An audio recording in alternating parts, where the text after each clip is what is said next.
Let me start today with the mesomeric effect and its applications.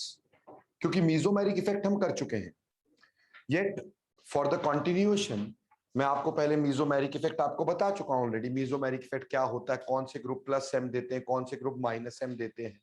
लेकिन आज थोड़ा सा उसके ऊपर हम वर्क करेंगे कि mesomeric effect का यूज कैसे करते हैं while deciding the stabilities and acidic characters etc. ठीक, तो mesomeric effect का क्या यूज रहता है. ठीक, then we start with that of whatever left in resonance, ताकि ये वाला पार्ट खत्म हो जाए हमारा. ठीक, तो mesomeric इफेक्ट, mesomeric इफेक्ट बेटा देखो, mesomeric इफेक्ट आपने मेरे साथ पढ़ा है और मैंने आपको समझाया था mesomeric इफेक्ट क्या होता है. कि कभी कोई ग्रुप जब कॉन्जुगेशन पे लगता है, कॉन्जुगेटेड सिस्टम पे लगता है और वो फ्लो ऑफ इलेक्ट्रॉन को यूनी डायरेक्शनल बना देता है, उस ग्रुप को हम बोलते हैं वो अपना mesomeric इफेक्ट शो कर रहा है. यानी mesomeric effect is effect of a group on a conjugated system. किसी कॉन्जुगेटेड सिस्टम पे जब भी कोई ग्रुप लगता है, कॉन्जुगेटेड सिस्टम अब आप समझते हो, यानी डबल बॉन्डेड कार्बन से जब भी कोई ग्रुप लगता है तो वो अपना mesomeric इफेक्ट शो करता है, जिसको हम एम इफेक्ट या आर इफेक्ट के नाम से जानते हैं. ठीक, mesomeric इफेक्ट या उसको कई लोग रेजोनेंस इफेक्ट बोल देते हैं. आपको ये बताया गया था कि हमारे पास दो तरह का mesomeric इफेक्ट होता है, ये पहले करवा चुका हूं मैं, it's just a revision of that, है ना.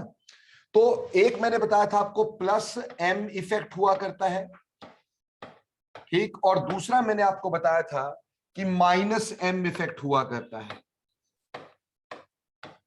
ठीक है जी, जब हम प्लस एम इफेक्ट की बात करते हैं, प्लस एम इफेक्ट कौन शो करते हैं, which releases the electron to the conjugated system. जो कॉन्जुगेटेड सिस्टम पे इलेक्ट्रॉन को रिलीज करते हैं और कॉन्जुगेटेड सिस्टम को इलेक्ट्रॉन रिच बना देते हैं, they are showing plus M effect. यानी प्लस एम इफेक्ट किसका होता है, ग्रुप्स which gives electrons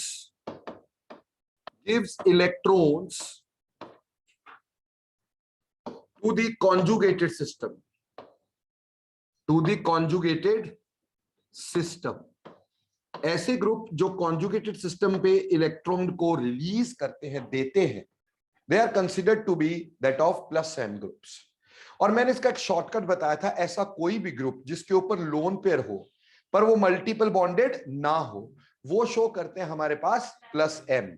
जैसे कि अगर आपके पास हम प्लस एम की बात करें, ठीक, तो प्लस एम में बेटे जैसे कि मैंने आपको बताया था कि देयर आर दोज ग्रुप जिनके ऊपर लोन पेयर्स होते हैं, जैसे कि OH हो गया, जैसे कि एग्जांपल हो गया OH में ऑक्सीजन के ऊपर लोन पेयर रहते हैं. ऐसे NH2 हो गया, नाइट्रोजन के ऊपर लोन पेयर रहते हैं. ऐसे ही NHR हो गया, जिसमें नाइट्रोजन के ऊपर लोन पेयर होते हैं.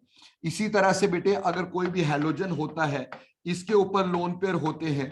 ठीक, इस तरह के कोई भी ग्रुप, और यहां तक कि अगर मान लो NH है और यहां C double bond O CH3 भी लगा हुआ है, इवन दो हमारे पास जो डायरेक्टली बॉन्डेड एटम है कॉन्जुगेटेड सिस्टम पे, उसके ऊपर लोन पेयर है, और लोन पेयर की वजह से it shows plus are effect. भले ही आगे मल्टीपल बॉन्डेड है, आगे के इफेक्ट को देखने की जरूरत नहीं होती है. समझ में आई. डायरेक्टली अटैच्ड एटम अगर मल्टीपल बॉन्डेड नहीं है और उसके ऊपर लोन पेयर प्रेजेंट है, that shows plus M effect. Got it और not. On the other hand हमने माइनस एम इफेक्ट की बात की, तो कहा माइनस एम इफेक्ट किसको बोलते हैं, ग्रुप्स विच विड्रॉ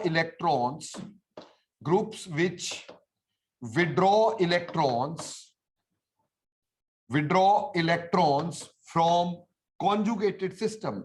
जो कॉन्जुगेटेड सिस्टम से इलेक्ट्रॉन्स को विड्रॉ कर लेते हैं, अपनी तरफ इलेक्ट्रॉन्स को खींच लेते हैं, बेटा उसको माइनस एम गिविंग ग्रुप्स बोलते हैं. इसका मैंने तुम्हें बताया था, जिस भी ग्रुप में directly attached atom multiple bonded होता है, that shows minus M effect. जैसे बेटे मैंने आपको बताया था NO2, जैसे बेटे मैंने आपको बताया था CN, जैसे कि आपको बताया C डबल बॉन्ड OH, जैसे आपको बता दिया C डबल बॉन्ड OH, ठीक, एटसेट्रा, ठीक, ऐसे कोई भी एटम्स, ठीक, SO3H, यहां तक कि हमारे पास C डबल बॉन्ड OCl, ये सारे ग्रुप्स जो है जिसमें directly attached atom multiple bonded होता है, दैट शोज -m इफेक्ट, यानी विड्रॉइंग ग्रुप कहलाते हैं।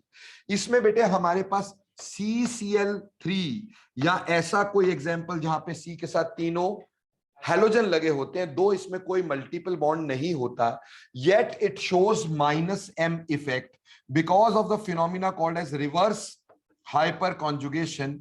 और उम्मीद करता हूं ये अभी आप पढ़ भी चुके हैं रिवर्स हाइपर कॉन्जुगेशन, बोलो पढ़ चुके हैं कि नहीं? सो रिवर्स हाइपर कॉन्जुगेशन के चलते CCl3 का भी हमारे पास -m इफेक्ट होता है। ये चीज हम पहले पढ़ चुके हैं, आज हम इससे आगे चलते हैं। सबसे पहले तो हम ये देखते हैं कि +m जो है उसकी सीरीज क्या है, कौन ज्यादा +m देता है, कौन कम +m देता है।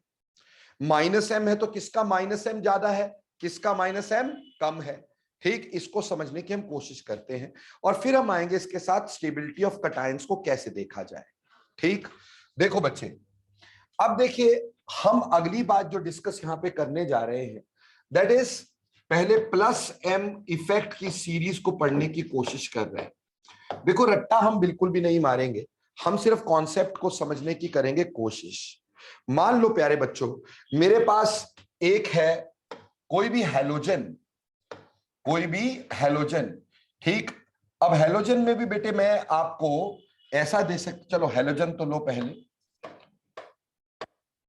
ठीक, और उसके बाद एक मैं ले लेता हूं OH, एक मैं ले लेता हूं OR, एक मैं ले लेता हूं NH2, ठीक। अब मुझे पहले इसमें बोला कि +m का ऑर्डर लगा दो, मान लो सिर्फ इसी में पूछा +m का ऑर्डर लगा दो, ठीक। देखो बेटे एक सिंपल बात है कि इन तीनों ग्रुप्स के अंदर, ठीक, हमारे पास लोन पेयर तो प्रेजेंट है बट हाइड्रोजन जुड़े हैं। हाइड्रोजन जो होंगे उनकी इलेक्ट्रोनेगेटिविटी ऑक्सीजन से या नाइट्रोजन से कम होगी कि नहीं होगी, और कम होने की वजह से वो इलेक्ट्रॉन किसको देंगे, ऑक्सीजन को देंगे, डिस्प्लेस करेंगे कि नहीं। इसके ऊपर क्या आ जाएगा, partial negative, isn't it. Similarly यहां पे ये R is alkyl group also giving electrons, so here we do have a partial negative also. Here we also have a partial negative because of H is giving electron to nitrogen. तो obviously यहां पे कोई ऐसा नहीं है क्या ऐसा, यहां पे ऐसा नहीं है।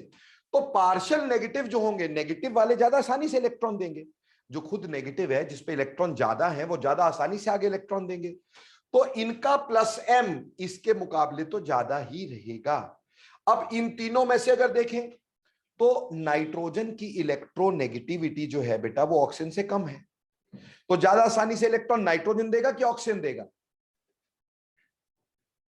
बोलो। इलेक्ट्रोनेगेटिविटी नाइट्रोजन की कम है तो ज्यादा आसानी से इलेक्ट्रॉन नाइट्रोजन देगा या ऑक्सीजन देगा, नाइट्रोजन देगा, कि जिसकी इलेक्ट्रोनेगेटिविटी कम है वही तो इलेक्ट्रॉन आसानी से देगा ना।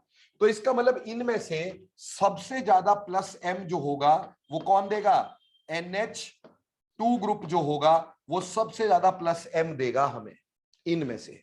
क्लियर हो गया। अब इन दोनों में से बात करते हैं।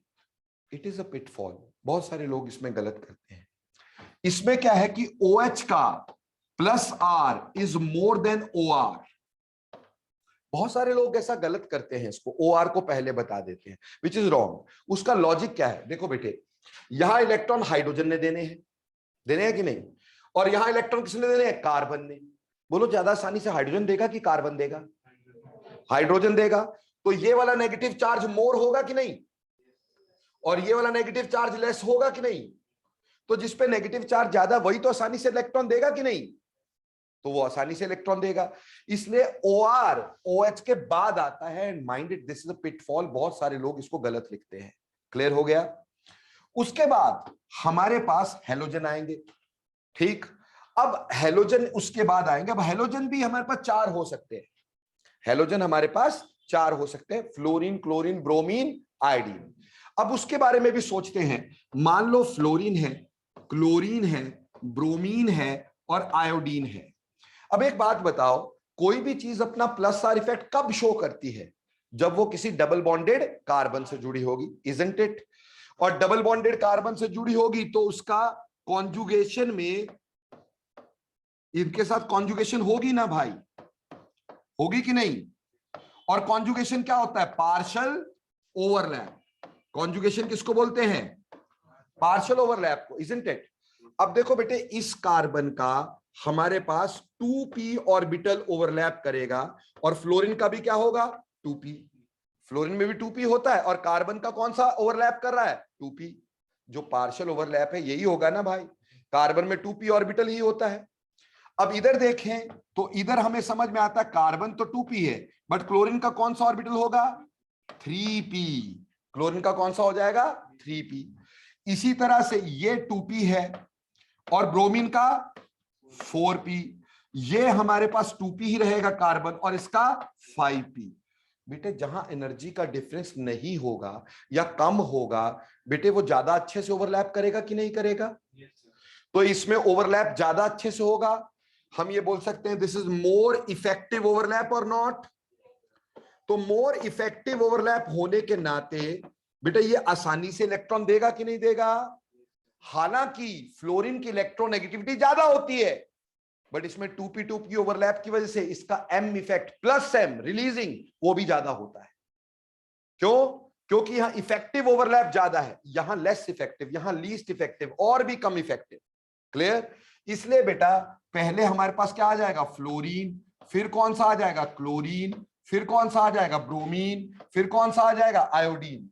हालांकि ये हमारी थॉट से उल्टा लगता है, देखा जाए तो आसानी से इलेक्ट्रॉन कौन देगा? आयोडीन को देना चाहिए, पर हम इसको किसमें बोल रहे हैं? फ्लोरीन का plus m effect is more than that of chlorine.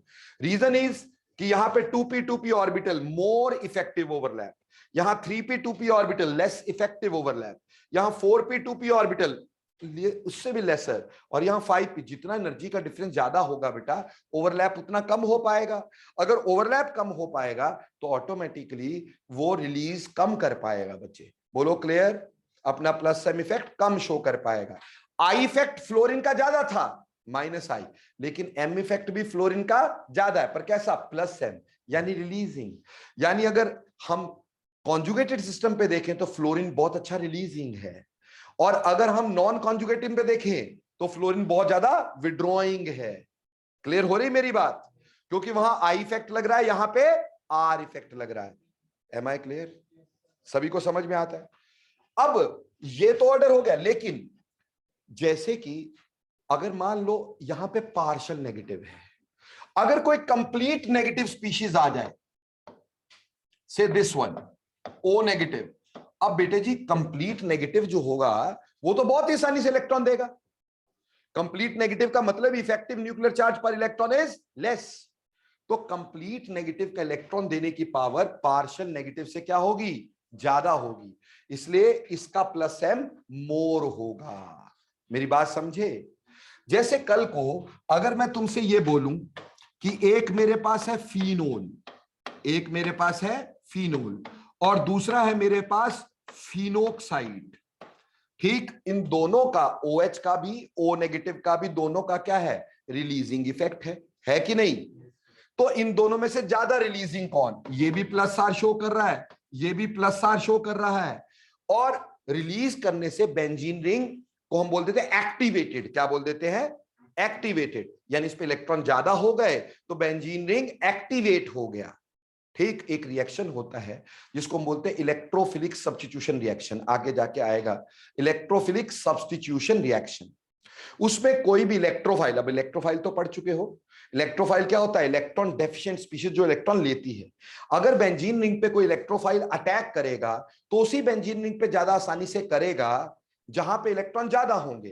तो ये वाला रिंग जो होता है this is more activated, this is more activated, इसमें इलेक्ट्रॉन ज्यादा जाएंगे क्योंकि इसका प्लस आर इज मोर, जबकि इसका plus R is somewhat less.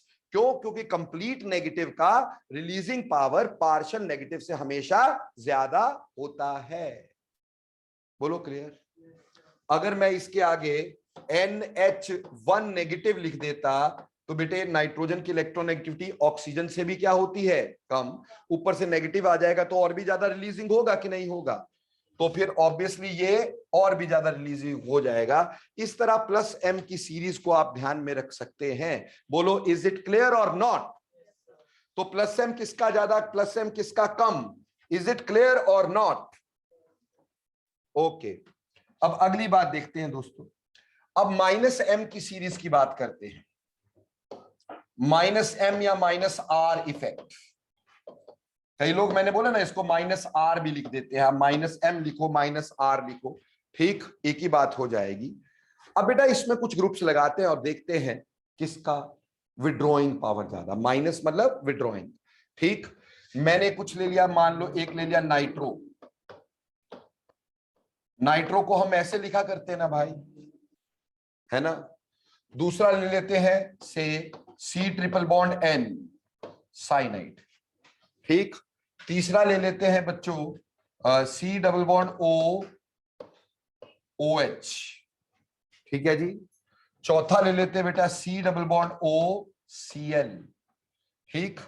पांचवा ले लेते हैं C डबल बॉन्ड OH, ठीक है जी। अब हम इसमें लगाना चाह रहे हैं कि इसमें हमारे पास किसका ज्यादा प्लस माइनस एम है, किसका माइनस एम ज्यादा है, हम ये लगाना चाह रहे हैं, ठीक। तो सी, जैसे हम इसकी बात करेंगे, देखो बेटा यहां तो नाइट्रोजन ही इलेक्ट्रॉन ले रहा है। नाइट्रोजन की इलेक्ट्रोनेगेटिविटी कार्बन से ज्यादा होती है। मोरओवर ये ऑक्सीजन भी नाइट्रोजन से इलेक्ट्रॉन लेगा, नाइट्रोजन के ऊपर पॉजिटिव चार्ज और भी बढ़ जाएगा।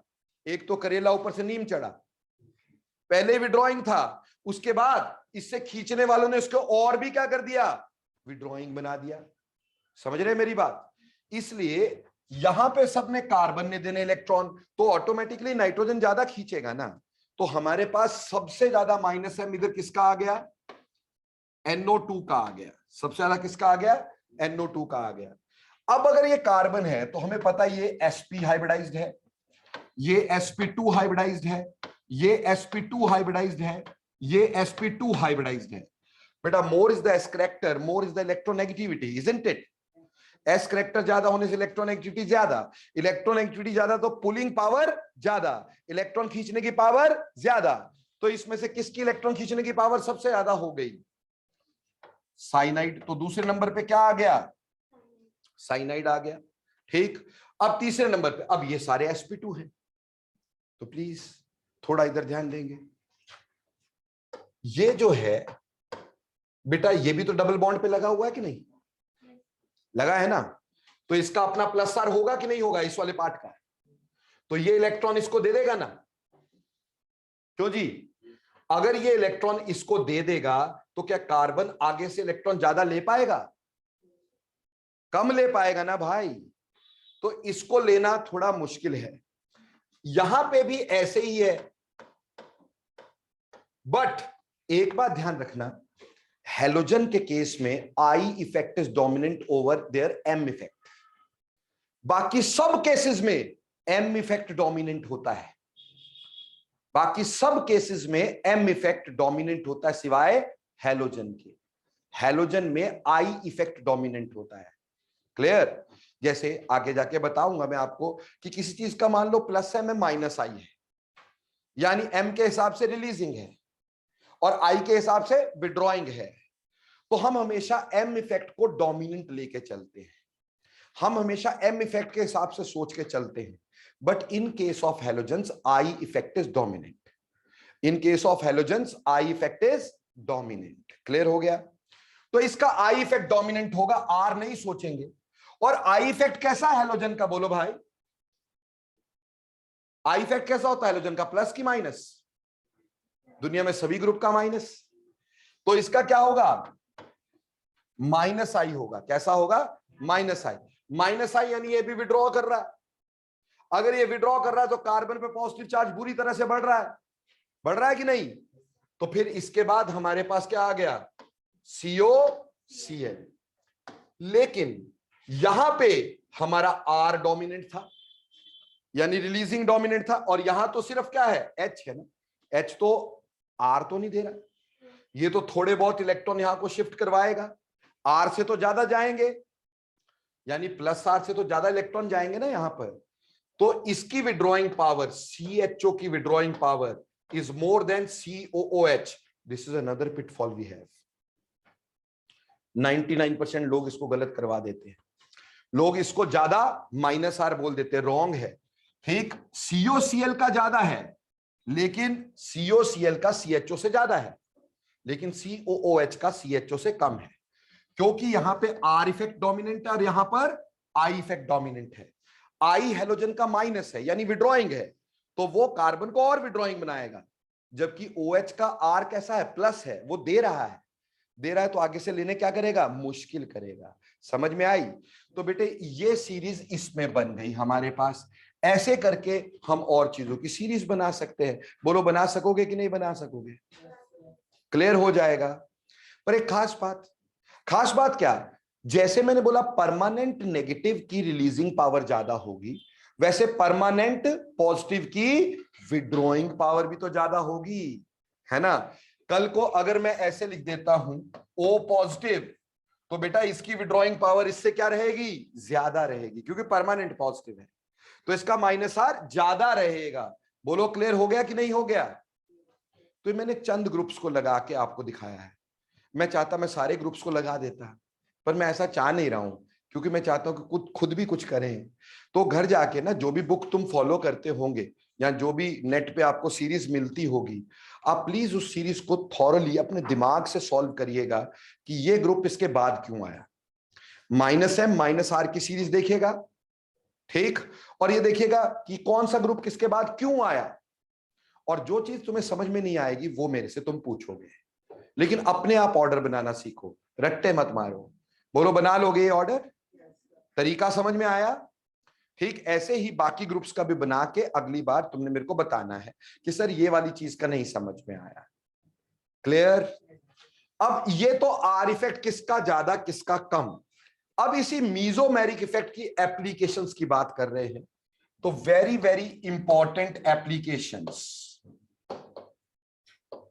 Applications of mesomeric effect. बहुत सारी एप्लीकेशंस होती हैं मीजोमेरिक इफेक्ट की. कुछ अभी बताऊंगा, कुछ चैप्टर के दौरान बताऊंगा, क्योंकि अभी तुम्हें रिएक्शन मैकेनिज्म्स पता नहीं है.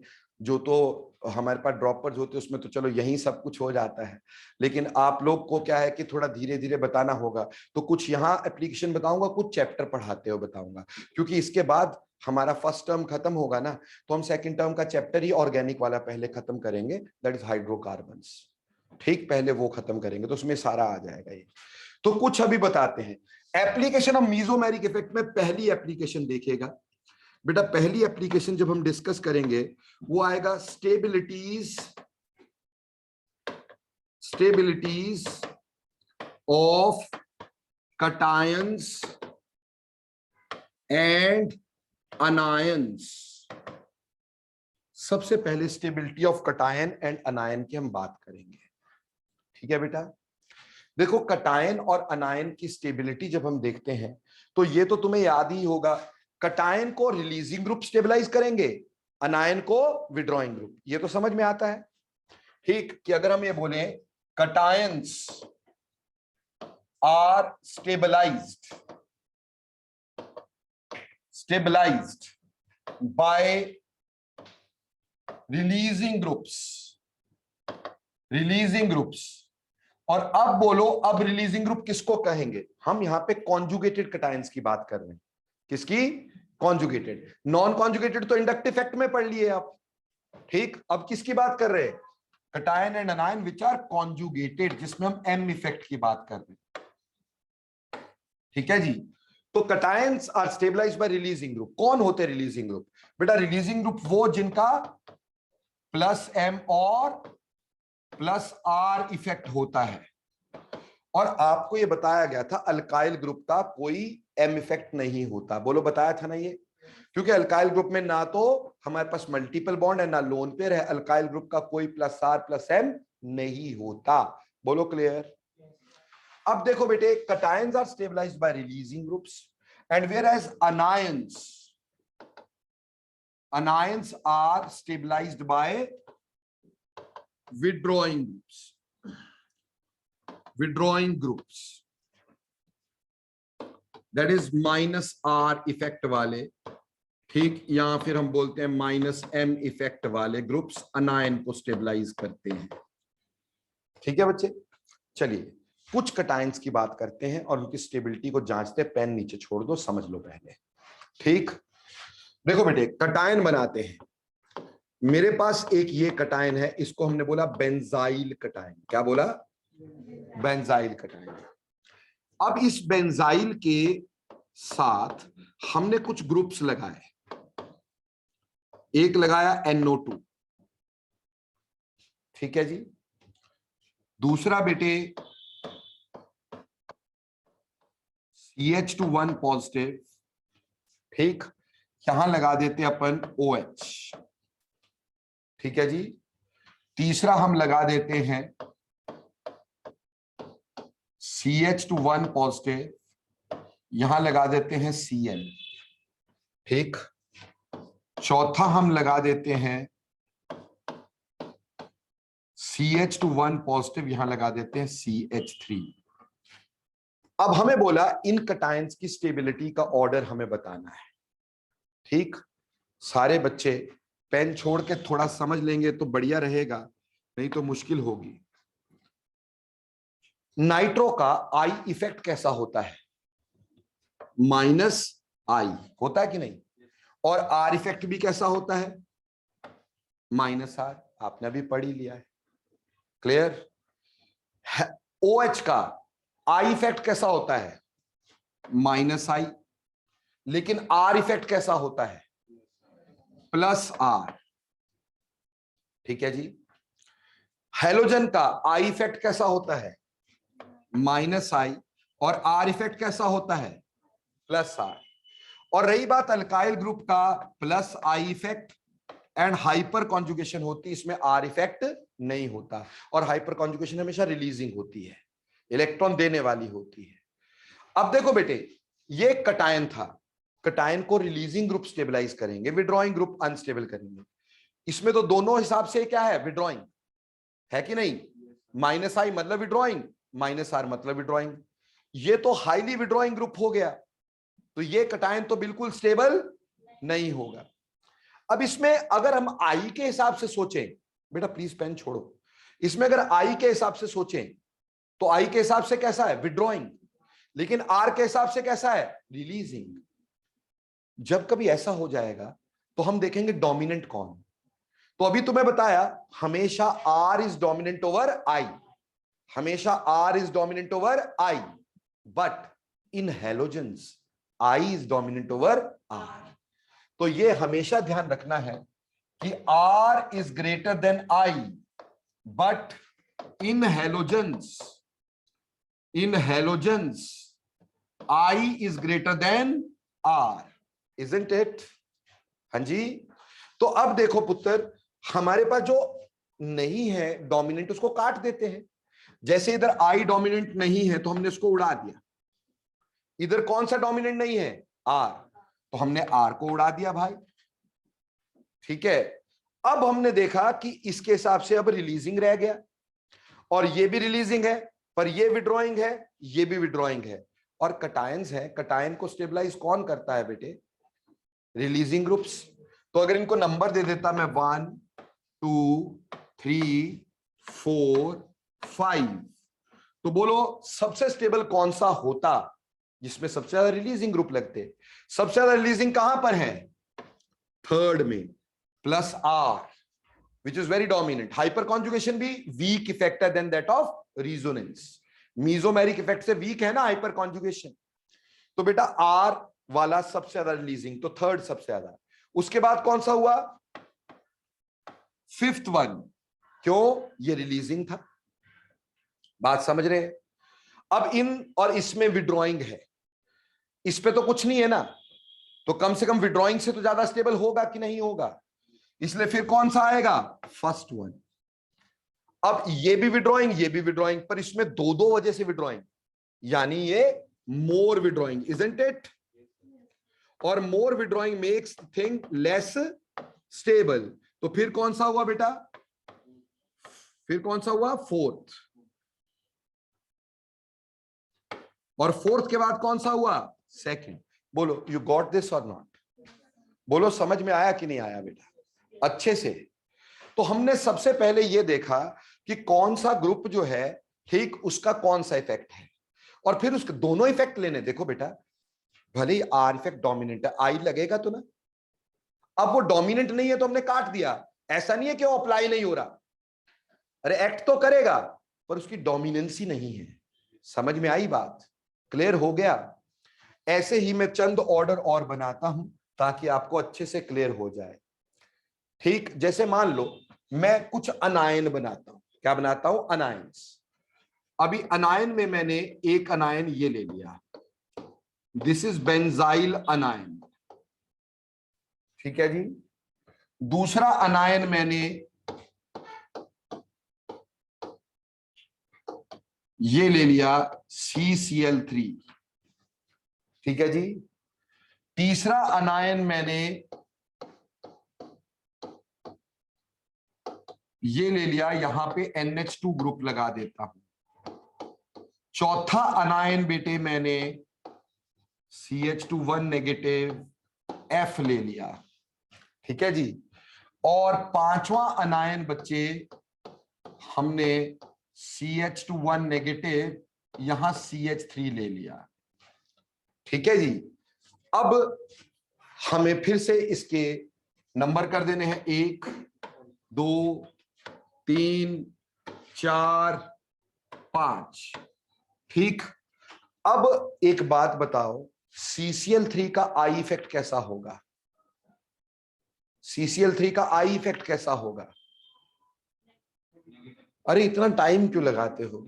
दुनिया में हर ग्रुप का नेगेटिव है सिवाय अल्काइल ग्रुप के, है ना भाई? तो ऑब्वियसली यहां पे क्या आएगा? -I। और R कैसा होगा? -R। This is an exception ना भाई। NH2 का I कैसा होगा? -I। और R कैसा होगा? +R। होगा कि नहीं होगा? हेलोजन फ्लोरीन का I कैसा होगा? -I। और R कैसा होगा? +R। अल्काइल ग्रुप का ये कैसा होगा? +I। और साथ में क्या होगा?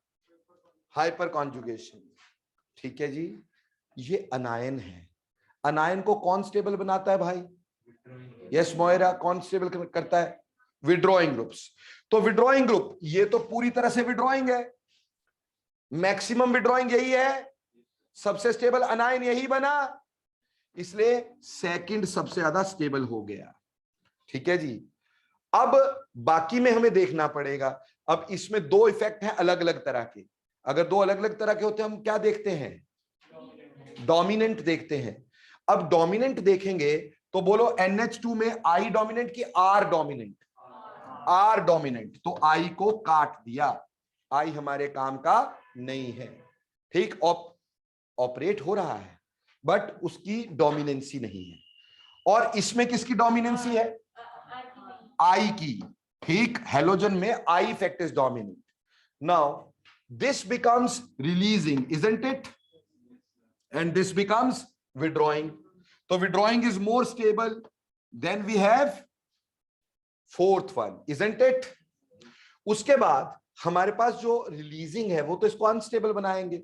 एक तो अनायन ऑलरेडी इलेक्ट्रॉन ज्यादा ऊपर से देने वाला भी है। बंदा पेट भर करके खा के आया, तुम उसके मुंह में सैंडविच ठूस दो, है ना भैया, तो क्या करेगा? उल्टियां ही करेगा ना यार। तो ये हाल ये यहाँ पे ऐसा ही है कि ऑलरेडी नेगेटिव चार्ज ज्यादा ऊपर से तुम दे रहे हो उसको, तो वो तो पार्श वैसे ही परेशान हो जाएगा ना भाई। तो इस वजह से हमारे पास अब कौन सा हो जाएगा? फर्स्ट।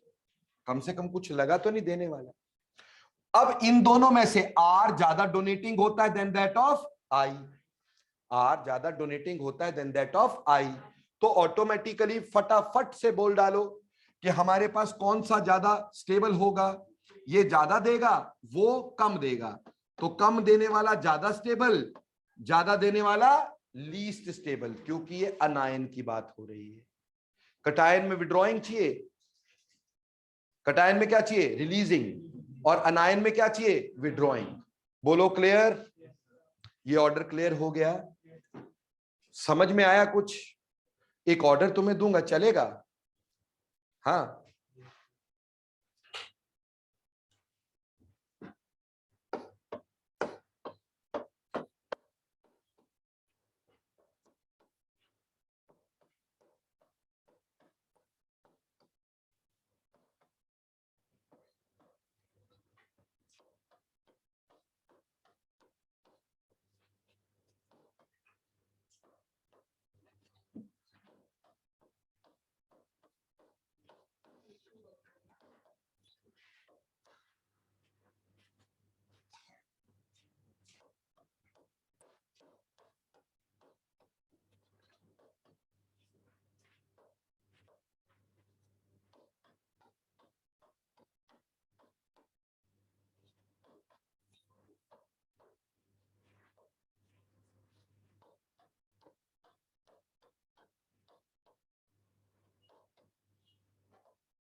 मेरे प्यारे बच्चों, 1 2 3 4 5 6 7, इन 7 कटायंस को जरा ऑर्डर में लगा। सर ये गलत बात है ना? पढ़ाते आसान वाला हो, पूछते मुश्किल वाला हो।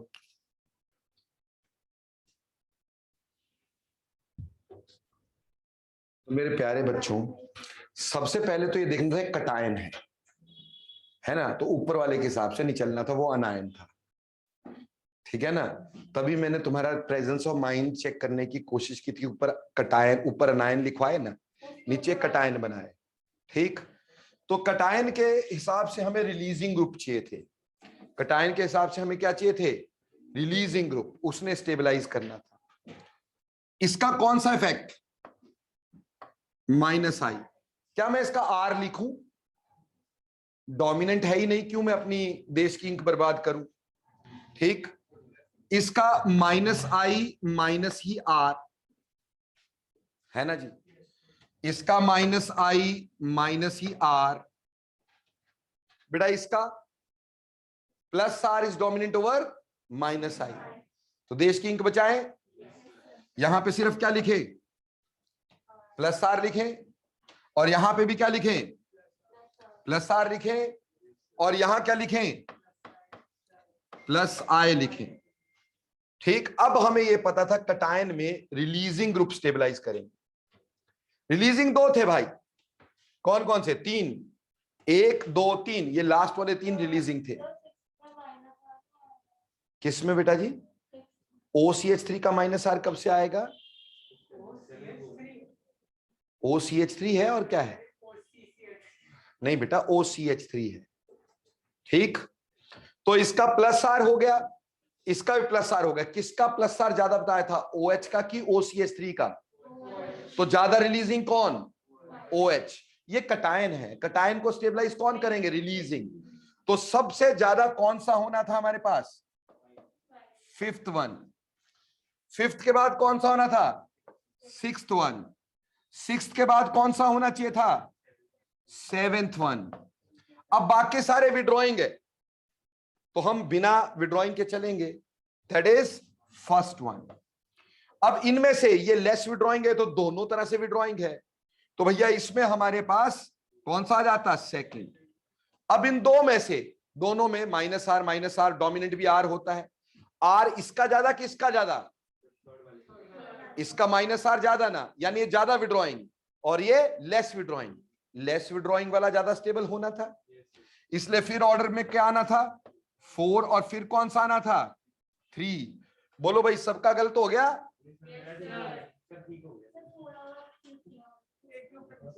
थोड़ा बहुत ही होएगा, ज्यादा थोड़ी होएगा, है ना? अब तो बस थोड़ा बहुत मुंडी यहां से हटा के यहां लगा दे, थोड़ा सा ही फर्क हुआ, ठीक? सो बोल बेटा, क्लियर हो गया सभी बच्चों को? Any doubts? सबको क्लियर है? ऑनलाइन वाले बच्चे? अब देखो बच्चे, अभी तक हमने क्या किया? हाँ जी बेटा, बेटा 6th और 7th में इधर सिर्फ प्लस आई है और इधर आर है, डोमिनेंट कौन होता है? आर। तो आर वाला ज्यादा रिलीजिंग होगा, ज्यादा रिलीजिंग वाला कटायन ज्यादा स्टेबल होगा, तो obviously these cations are more stable than this. और इनमें प्लस आर OH का ज्यादा बोला है, तू नहीं बताया मुझे कि OH का प्लस आर ज्यादा होता है, मेरे को तो आता नहीं था, ये आप ही ने बताया था। तो प्लस आर इसका ज्यादा हो गया तो इसकी स्टेबिलिटी ज्यादा हो गई। बोलो क्लियर हो गया ना? सबको समझ में आ गया? Any doubts? क्लियर? अब बेटा यहां पे देखो, सारी जगह हमने क्या कि ग्रुप तो सेम, ग्रुप अलग अलग थे पर पोजीशन सेम रखी हुई थी, है ना? अभी काम करते हैं यार, ग्रुप सेम रखते हैं, पोजीशन चेंज करते हैं, है ना भाई? ऐसा भी तो कर सकते हैं कि ग्रुप सेम रखें और पोजीशन चेंज कर दें। तो ऐसे केस में हमें एक और चीज ध्यान में रखनी है। हमने ये पढ़ लिया आर इज डोमिनेंट, हमने ये पढ़ा R is dominant over I. बात समझ में आई? ठीक, R is dominant over I, but in halogens I is dominant over R। ठीक है जी, ये बात तो सर ने सबसे पहले क्लियर कर दी। अब हम जब पोजीशन चेंज करेंगे तो बेटा बेंजीन रिंग की और दो पैरा पोजीशंस, मेटा पोजीशन, ये सब आएंगी। ठीक, तो एक बात ध्यान में रखना, इधर सारे अपनी कनखियां इधर रखें प्लीज। सबसे पहली बात, आर इफेक्ट जो होता है ना, R operates only on ortho and para. R सिर्फ ऑर्थो और पैरा पे ऑपरेट होता है, मेटा पे होता ही नहीं। आपने रिजोनेटिंग स्ट्रक्चर पढ़े थे, क्या कभी मेटा पे चार्ज जाता था? नहीं जाता था। तो रिजोनेंस का इफेक्ट कभी भी मेटा पोजीशन पे नहीं होता, तो आर इफेक्ट कभी मेटा पे नहीं होता, पहली बात। और अगर ऑर्थो पैरा में भी देखें तो पैरा में ज्यादा होता है और ऑर्थो पे कम होता है, क्योंकि ऑर्थो वाला ग्रुप ना बहुत पास होता है और पास होने से उसमें थोड़ी रिपल्शन होती है, उस रिपल्शन से ऑर्थो वाला ग्रुप थोड़ा सा आउट ऑफ प्लेन चला जाता है। और आपको पता है रिजोनेंस तभी इफेक्टिवली होती है अगर प्लेन में रहे ग्रुप। तो ऑर्थो में थोड़ा सा आउट ऑफ प्लेन होने की वजह से ऑर्थो पे आर इफेक्ट कम लगता है और पैरा पे आर इफेक्ट ज्यादा ऑपरेट होता है। बोलो क्लियर? दूसरी बात, जो आई इफेक्ट होता है, I operates on ortho, meta, para. I जो है ना वो सभी जगह ऑपरेट करता है, ऑर्थो पे भी, मेटा पे भी, पैरा पे भी। और आई डिस्टेंस डिपेंडेंट होता है कि नहीं? क्या हमने ये पढ़ा था कि आई डिस्टेंस के ऊपर डिपेंड करता है, जितना पास होगा उतना ज्यादा होगा, जितना दूर होगा उतना कम होगा। बोलो ऐसा पढ़े थे कभी जिंदगी में? तो उसके हिसाब से ऑर्थो पे ये ज्यादा, मेटा पे कम और पैरा पे सबसे कम होगा। बोलो जी क्लियर है ये बात? ऑर्थो पे ज्यादा, मेटा पे कम और पैरा पे कम, ये तीन चीजें ध्यान में रखनी है अब हमने। तो इसको लेकर के चलिए अब हम कुछ चीजों के ऑर्डर बनाने की करते हैं कोशिश। ठीक, सी यानी देखो ये हो गया CH2 पॉजिटिव, ठीक है जी। दूसरा CH2 पॉजिटिव और इसकी ऑर्थो पे मैंने OH लगा दिया, ऑर्थो पे क्या लगा दिया? OH लगा दिया, ठीक है जी। अब हमने बोला ग्रुप सेम लेते हैं लेकिन पोजीशन डिफर कर देते हैं। OH CH2 positive and OH, group same है, पोजीशन डिफरेंट है ना बेटा? इसको क्या बोलेंगे? ऑर्थो, इसको क्या बोलेंगे? मेटा, इसको क्या बोलेंगे? पैरा। Got it? अब बेटा जी देखो यहां पे इसका आई इफेक्ट कैसा होगा? -I, और आर कैसा होगा? +R, है ना बेटा? यहां पे आई इफेक्ट कैसा होगा? -I, और आर कैसा होगा? होगा ही नहीं, मेटा पे तो आर लगता ही नहीं, तो माइनस ही रह गया कि नहीं। और यहां पे आ जाओ, यहां माइनस आई प्लस आर है भाई, ठीक। अब ये दो अलग अलग है ना, तो डोमिनेंसी देखनी होगी। तो बोलो OH पे किसकी डोमिनेंसी, आर की। तो मैं आई मिटा दूं, लो जी आई मैंने खा लिया। अब ऑब्वियसली अगर हम इसको नाम देते हैं 1 2 3 4 और हम ये जानना चाहते हैं कि रिलीजिंग ग्रुप जो है वो कटायन को स्टेबल बनाता है, बोलो रिलीजिंग कौन सा है भाई। ये भी रिलीजिंग है और ये भी रिलीजिंग है, दोनों रिलीजिंग है कि नहीं। और ज्यादा रिलीजिंग कौन से वाला होगा, आर कहां डोमिनेंट होता है, पैरा पे। तो ये मोर रिलीजिंग है कि नहीं, मोर रिलीजिंग। रिलीजिंग ये भी है but this is somewhat less releasing, क्योंकि आर इफेक्ट ज्यादा डोमिनेंट कहां होता है। हमने कहा कि आर इफेक्ट ज्यादा डोमिनेंट ही कहां पे होता है बेटे, पैरा पे। तो ये ज्यादा रिलीजिंग वाला कटायन को ज्यादा स्टेबलाइज बनाएगा। अनायन होता तो डिस्टेबल करता, कटायन है तो क्या करेगा, स्टेबलाइज। तो सबसे ज्यादा स्टेबल कौन सा होगा, 4। फिर कौन सा होगा, 2। अब इन दोनों में से बोलो, लड्डू है, माइनस आई है ना, minus I is withdrawing is making cation less stable, so more stable is 1 and then it is 3। Got this और नॉट, समझ में आई कि पिछली भी चले गए भाई, आगे समझ में। एक बार और करे, बड़े प्यारे प्यारे बच्चे हो।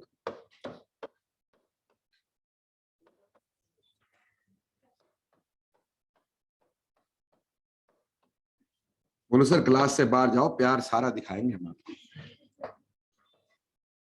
क्यों, सही बोल रहा हूं, कंफ्यूजन ही तो दूर करनी है मेरे को।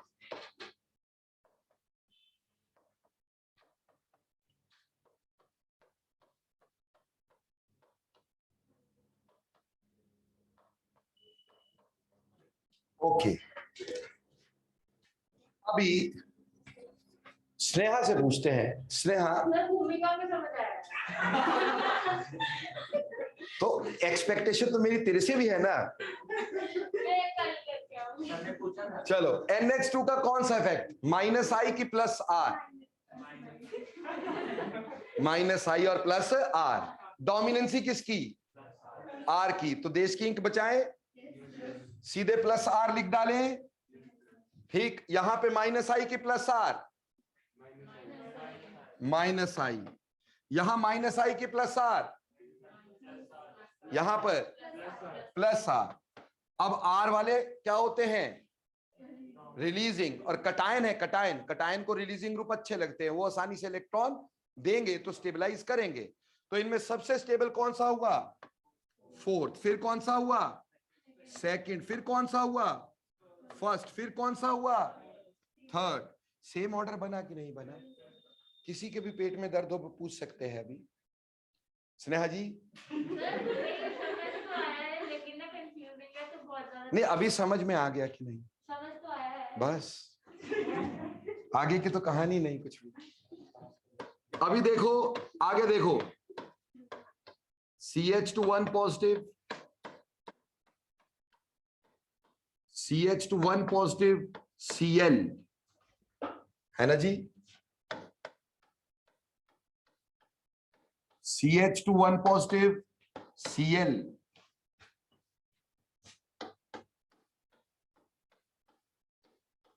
CH2 1 पॉजिटिव, Cl, ठीक। अभी हेलोजन है, हेलोजन में आई डोमिनेंट की आर डोमिनेंट, आई डोमिनेंट। तो देश की इंक बचाएं, आर लिखे ही ना, डोमिनेंसी किसकी है, आई की, तो आर लिख के क्यों देश की इंक खराब करनी है। तो हमने यहां पे माइनस आई, यहां पे भी माइनस आई और यहां आ ही गई, ठीक है जी। अब माइनस आई तो डिस्टेंस डिपेंडेंट है, सबसे ज्यादा कहां पे लगेगा, यहां मैक्सिमम, यहां लेस और यहां लीस्ट। पर बेटा माइनस तो हमारे को स्टेबल कम करता है ना यार, ये कटायन है ना, कटायन को लेस स्टेबल बनाते हैं ना माइनस, विड्रॉइंग। कटायन को लेस स्टेबल। एक बंदे पे कर्जा चढ़ा हुआ था, ऊपर से किसी ने चोरी भी कर ली, बेचारा लुटपुट जाएगा कि नहीं, बर्बाद हो जाएगा ना। तो वैसे बेचारा पहले से ही दबा पॉजिटिव के बोझ के तले, ऊपर से खींचने वाले और आ गए, है ना। तो और ज्यादा विड्रॉ करने वाले इसको लेस स्टेबल बनाएंगे। बट यहां हम आई के हिसाब से सोच रहे हैं, आर के हिसाब से तो सोच ही नहीं रहे। और आई सबसे ज्यादा कहां लग रहा है, यहां पर, ठीक। तो ये सबसे विड्रॉइंग हो गया। तो सबसे ज्यादा स्टेबल कौन सा हो गया, लड्डू फर्स्ट। अरे फर्स्ट में कोई है ही नहीं, वो ज्यादा खुश नहीं है कि उससे कोई खींचने वाला नहीं है ना भाई, बाकी उसे खींच रहे हैं। अब इनमें से सबसे स्टेबल कौन, 4, फिर कौन, और फिर कौन, बोलो समझ में आई सभी बच्चों को आसानी से क्लियर। ये जो ऑनलाइन बैठे बेटा यस भी लिखना, हाँ जैसे वेदांश तो 15-16 वाई लगा देता है, मेरे को अच्छा लगता है यार, गुड, वेरी गुड। अब देखो भाई आगे चलते हैं। मान लो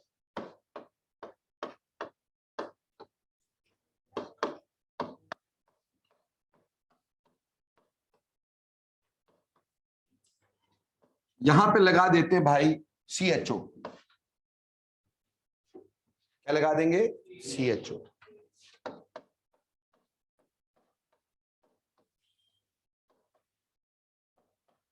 CHO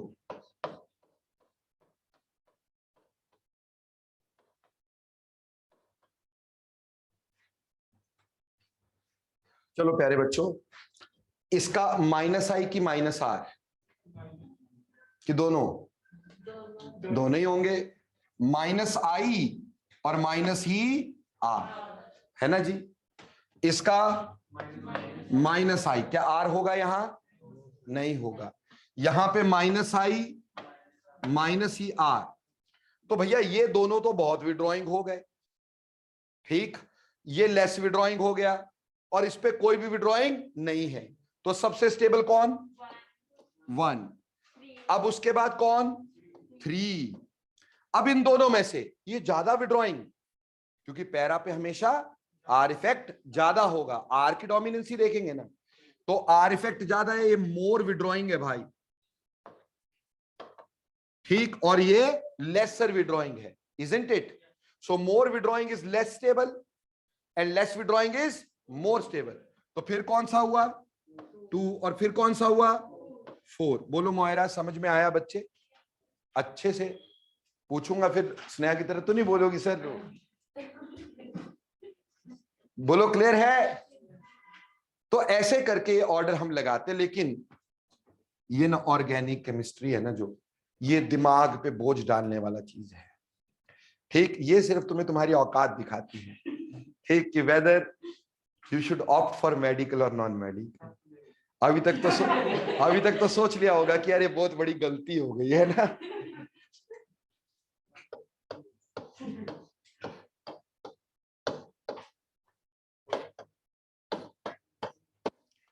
बिल्कुल चूचू नहीं,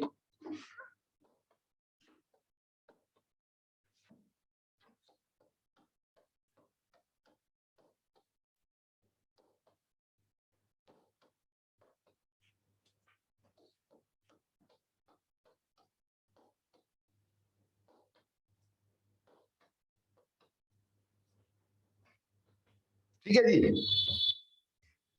क्लियर, ओके।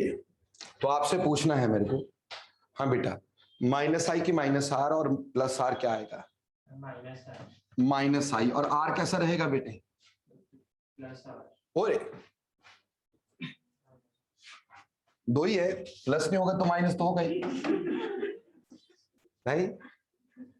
हाँ जी, यहां पे -I की +R, -I, और R नो R है। यहां पे -I -R, ठीक। तो तुम्हारा ऑर्डर क्या बनना चाहिए था, यस मोयरा को समझ में आ गया था। मोयरा ऑर्डर बताओ। 1 बिल्कुल करेक्ट, बिल्कुल करेक्ट, 4 and 2 सोच रहे बिटिया, हम बोलते किसी का भी आर इफेक्ट जो होता है वो डोमिनेंट कहां होता है, पैरा पे, पैरा वाला ज्यादा विड्रॉइंग। तो आपके हिसाब से ऑर्डर ये होना चाहिए था भाई कि 2 इज ग्रेटर देन 4, है ना। कई बार ना मां सरस्वती जुबान पे बैठी होती है, ठीक, हम गलत करके भी सही कर देते हैं। Actually this is expected one. Expected तो ऐसा था, पर मोयरा ने गलती से बोला, पर बोला सही, ठीक। एक्चुअल ऑर्डर इसमें क्या था बेटा, एक्चुअल ऑर्डर इसमें था 1 is greater then 3 which is greater then 4 which is greater then 2। अब सर ये क्या चीज हो गई बेटा, ध्यान से सुनना, बहुत ध्यान से सुनना। देखो ये डेफिनेट है कि हर ग्रुप का आर इफेक्ट पैरा पे ज्यादा लगता है, ठीक है। हर ग्रुप का आर इफेक्ट पैरा पे ज्यादा लगता है, इस पे कोई भी शक नहीं है, ठीक। नाइट्रो का भी आर इफेक्ट ज्यादा कहां पे लगता है, पैरा पे लगता है। पर 3 ग्रुप होते हैं, नाइट्रो, साइनाइड और CCl3। ये ऑर्थो पे ज्यादा विड्रॉइंग होते हैं। They are more withdrawing on ortho, more withdrawing on ortho. This is pitfall बेटा, विड्रॉइंग ऑन ऑर्थो। ये ऑर्थो पे ज्यादा विड्रॉइंग होते हैं, क्यों? क्योंकि इनका माइनस आई बहुत ज्यादा होता है यार। हालांकि आर डोमिनेंट है ना, पर इनका माइनस आई भी बहुत ज्यादा होता है। इस वजह से अगर ये 3 ग्रुप लगे हुए हो तो भले ही रिजोनेंस डोमिनेंट ज्यादा कहां पे होती है, पैरा पे, पर इनका भी ड्रॉइंग इफेक्ट ज्यादा कहां पे लगता है, ऑर्थो पे। सिर्फ ये 3 ग्रुप, NO2, CN, CCl3, इन 3 का। हाँ जी बेटे, इसका रीजन कि इसका I effect is already too high. तो मतलब कहने का इधर आर थोड़ा कम भी हो गया, लेकिन इसका आई बहुत ज्यादा हो गया, that compensates the decrease of R. यहां पे minus I is more, so it compensates the decrease of R. Clear हो गया? सिर्फ इन 3 ग्रुप्स में। तो इन 3 ग्रुप को देखते हैं आंखें फाड़ फाड़ के देखने का। अदरवाइज अगर इसकी जगह, मान लो इसकी जगह मैंने ऐसे लिख दिया होता, प्लीज थोड़ा सा ध्यान देना यार, ठीक। जैसे स्नेहा बोल रही है ना, it is confusing. It is not confusing, it needs lot of patience and lot of concentration, that's all, ठीक। ये है मेरे पास,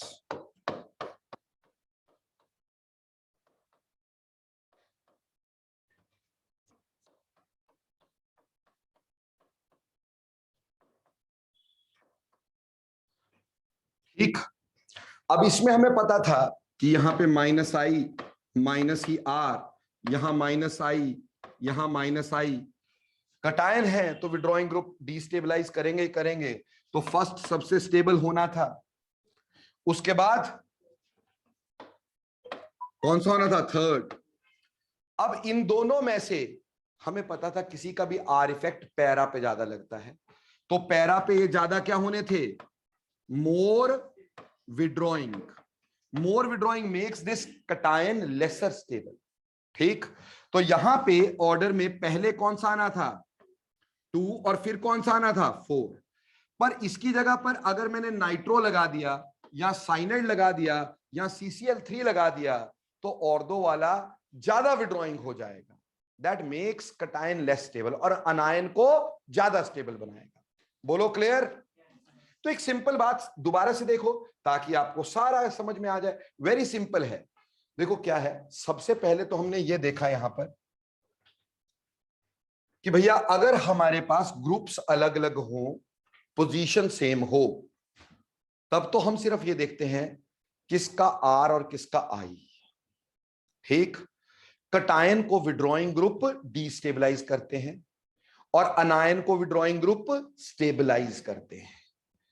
फिर अगर आई और आर अलग अलग हो, यानी एक रिलीजिंग एक विड्रॉइंग, तो आर हमेशा डोमिनेंट होता है और आई लेस डोमिनेंट होता है, तो आई को नहीं सोचते, आर को ही सोचते हैं। बट हैलोजन के केस में आई डोमिनेंट होता है, आर को नहीं सोचते हैं, आई को सोचते हैं। क्लियर? इसलिए बेटा यहां पे मैंने आपको ये ऑर्डर करके बताया था, जो डोमिनेंट नहीं होता उसको मैं काट देता हूं और जो डोमिनेंट होता है उसको रहने देता हूं। क्लियर? उसके हिसाब से विड्रॉइंग देख लेता हूं, ठीक। और विड्रॉइंग ग्रुप कटायन को लेस स्टेबल बनाते हैं, अनायन को मोर स्टेबल बनाते हैं। जैसे ये ऑर्डर मैंने लगाया, उसके बाद आपको ये ऑर्डर मैंने अनायन पे बताया, अनायन पे विड्रॉइंग ग्रुप स्टेबलाइज करेंगे। और ऐसे मैंने आपसे ऑर्डर करवाया था जो आपने गलत फलत किया था। तो अगर मान लो सारे ही विड्रॉइंग है, ऐसा भी तो होता है सारे विड्रॉइंग हो, सारे विड्रॉइंग हो तो जो जितना कम विड्रॉइंग होगा वो उतना स्टेबिलिटी को कम कम कम हम ये कहें कि उसकी स्टेबिलिटी थोड़ी ज्यादा रहेगी कटायन की, जो कम विड्रॉइंग होगा। जो ज्यादा विड्रॉइंग है वो ज्यादा डिस्टेबलाइज करेगा, जो लेस विड्रॉइंग है वो लेस डिस्टेबलाइज करेगा, किसको, कटायन को। और अनायन में उल्टा होगा, अनायन में विड्रॉइंग ग्रुप हमेशा क्या करता है, स्टेबलाइज करता है। बोलो क्लियर। ये तो तब था जब हमारा ग्रुप क्या हो, डिफरेंट हो लेकिन पोजीशन सेम हो।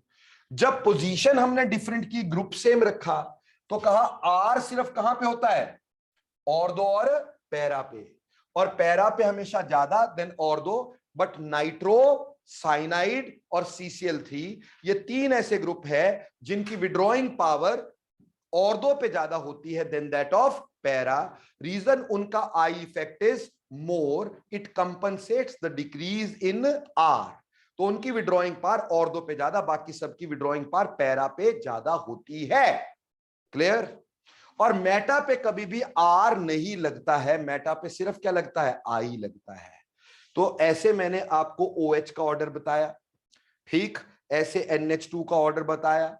ऐसे ही प्यारे बच्चों मैंने ऑर्डर आपको हेलोजन का लगा के बताया। हेलोजन में तो सिर्फ आई देखना था, हेलोजन में डोमिनेंट ही क्या है, आई। और आई सबसे ज्यादा कहां लगता है भाई, ऑर्थो पे। उससे कम, क्योंकि आई तो डिस्टेंस डिपेंडेंट है ना, तो आई ऑर्थो पे सबसे ज्यादा, फिर मेटा पे, और पैरा पे सबसे कम लगता है।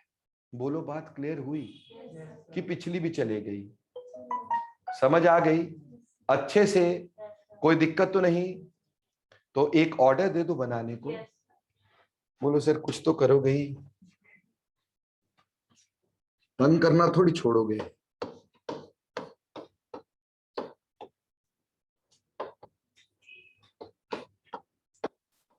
सोच लेने का, बिना सोचे बनाने वाले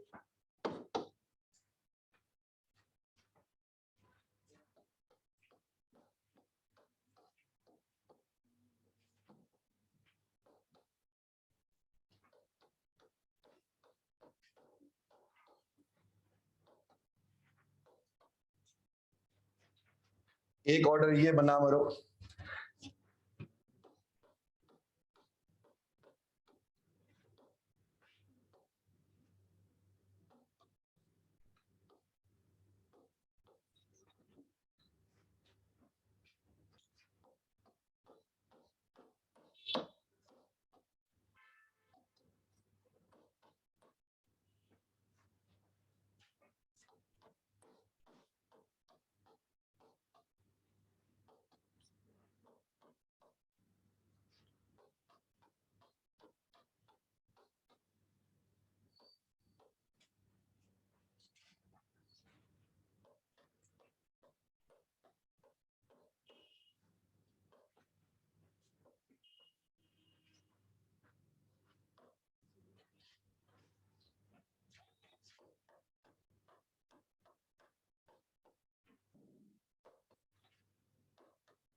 जल्दी और जल्दी से पहले बनाना।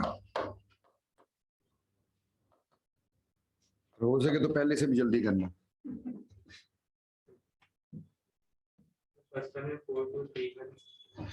सही पूछा थोड़ी। 4 ऑर्डर क्विकली।